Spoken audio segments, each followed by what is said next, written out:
Cricket ಜಗತ್ತಿನ interesting ಸುದ್ದಿಗಳನ್ನು quick ಆಗಿ ಹೇಳ್ತೇನೆ ಕ್ರಿಕೆಟ್ ರೌಂಡಪ್ ನಲ್ಲಿ. ನಾನು ಶಾಂತ. ನ್ಯೂಸ್ ಉದ್ಯಾನದ ಸಬ್ಸ್ಕ್ರೈಬರ್ ಆಗೋದಕ್ಕೆ ಮರಿಬೇಡಿ. ಸೌತ್ ಆಫ್ರಿಕಾ ವಿರುದ್ಧದ 2ನೇ ಏಕದಿನ ಪಂದ್ಯದಲ್ಲಿ ಸೋಲಿಗೆ ಕಾರಣ ಏನು ಅನ್ನೋದನ್ನ KL ರಾಹುಲ್ ತಿಳಿಸಿದ್ದಾರೆ. 2ನೇ ಇನ್ನಿಂಗ್ಸ್ ನಲ್ಲಿ ತುಂಬಾ ಇಬ್ಬನಿ ಇತ್ತು, ಹಾಗೆ ಬೌಲ್ ಮಾಡೋಕೆ ತುಂಬಾ ಕಷ್ಟವಾಗ್ತಾ ಇತ್ತು. ಜೊತೆಗೆ ಟಾಸ್ ದೊಡ್ಡ ಪಾತ್ರ ವಹಿಸುತ್ತೆ. ಆದ್ರಿಂದ ಟಾಸ್ ಸೋತ ನಾನೇ ದೂಷಣೆ ಮಾಡ್ಕೊಳ್ತೇನೆ. ನಾವು ಇನ್ನೂ ಕೂಡ ಉತ್ತಮವಾಗಿ ಮಾಡಬಹುದಾದಂತಹ ಕೆಲಸಗಳು ಯಾವಾಗಲೂ ಇರುತ್ತವೆ ಎಂದಿದ್ದಾರೆ.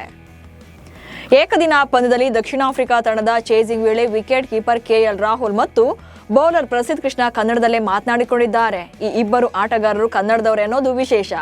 KL ರಾಹುಲ್ ಪ್ರಸಿದ್ಧ್ಗೆ ನಾನು ಹೇಳಿದಾಗೆ ಬಾಲ್ ಹಾಕು ಎಂದಿದ್ದಾರೆ. ಆಗ ಪ್ರಸಿದ್ಧ ಕೃಷ್ಣ ತಲೆಗೆ ಹಾಕ್ಲಾ ಅಂತ ಕೇಳಿದ್ದಾರೆ. ಆಗ ರಾಹುಲ್ ತಲೆಗೆ ಬೇಡ, ನಾನು ಹೇಳಿದ ಹಾಗೆ ಮಾಡು ಎಂದಿದ್ದಾರೆ. ಏಕದಿನ ಕ್ರಿಕೆಟ್ನಲ್ಲಿ ಕಿಂಗ್ ವಿರಾಟ್ ಕೊಹ್ಲಿ ಮತ್ತೊಂದು ವಿಶ್ವ ದಾಖಲೆ ಬರೆದಿದ್ದಾರೆ. ಸೌತ್ ಆಫ್ರಿಕಾ ವಿರುದ್ಧದ 2ನೇ ಏಕದಿನ ಪಂದ್ಯದಲ್ಲಿ 3ನೇ ಕ್ರಮಾಂಕದಲ್ಲಿ ಕಣಕ್ಕಿಳಿದ ಕೊಹ್ಲಿ 102 ರನ್ಗಳನ್ನು ಬಾರಿಸಿದ್ರು. ಈ 102 ರನ್ಗಳೊಂದಿಗೆ ಕಿಂಗ್ ಕೊಹ್ಲಿ ಏಕದಿನ ಕ್ರಿಕೆಟ್ನಲ್ಲಿ 50+ ಸರಾಸರಿಯನ್ನ ಕಂಟಿನ್ಯೂ ಮಾಡಿದ್ದಾರೆ.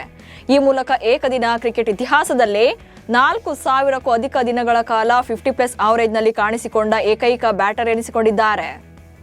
ವಿರಾಟ್ ಕೊಹ್ಲಿ ಶತಕ ಹೊಡೆದಿದ್ದಕ್ಕೆ ಪತ್ನಿ ಅನುಷ್ಕಾ ಶರ್ಮಾ ಸಂಭ್ರಮಿಸಿದ್ದಾರೆ.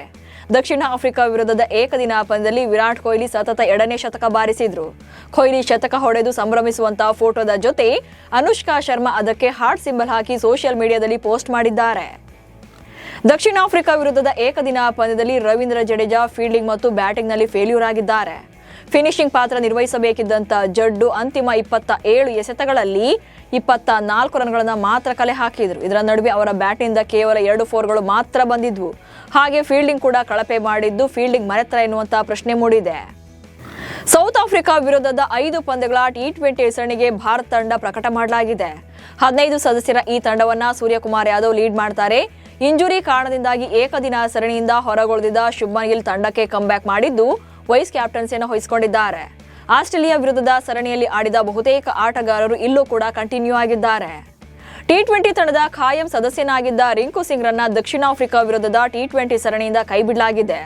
ಏಷ್ಯಾ ಕಪ್ ಹಾಗೆ ಆಸ್ಟ್ರೇಲಿಯಾ ಪ್ರವಾಸದಲ್ಲಿ ರಿಂಕು ಸಿಂಗ್ ತಂಡದಲ್ಲಿದ್ದರು. ಆದರೆ ದಕ್ಷಿಣ ಆಫ್ರಿಕಾ ವಿರುದ್ಧದ 5 ಪಂದ್ಯಗಳ ಸರಣಿಯಿಂದ ಹೊರಬಿದ್ದಿದ್ದಾರೆ. ಹಾರ್ದಿಕ್ ಪಾಂಡ್ಯ ಟೀಂ ಇಂಡಿಯಾಗೆ ಕಮ್ಬ್ಯಾಕ್ ಮಾಡಿದ್ರಿಂದ ರಿಂಕು ಅವರನ್ನ ಕೈಬಿಡಲಾಗಿದೆ. ಮುಂಬರುವ T20 ವಿಶ್ವಕಪ್ 2026ರ ಟೂರ್ನಿಗಾಗಿ ಭಾರತ ತಂಡದ ಜೆರ್ಸಿಯನ್ನ ಅನಾವರಣ ಮಾಡಲಾಗಿದೆ. ಭಾರತ ಮತ್ತು ದಕ್ಷಿಣ ಆಫ್ರಿಕಾ ನಡುವಿನ 2ನೇ ಏಕದಿನ ಪಂದ್ಯದ ಟೈಮಲ್ಲಿ ಜೆರ್ಸಿಯನ್ನ ರಿವೀಲ್ ಮಾಡಿದ್ದಾರೆ.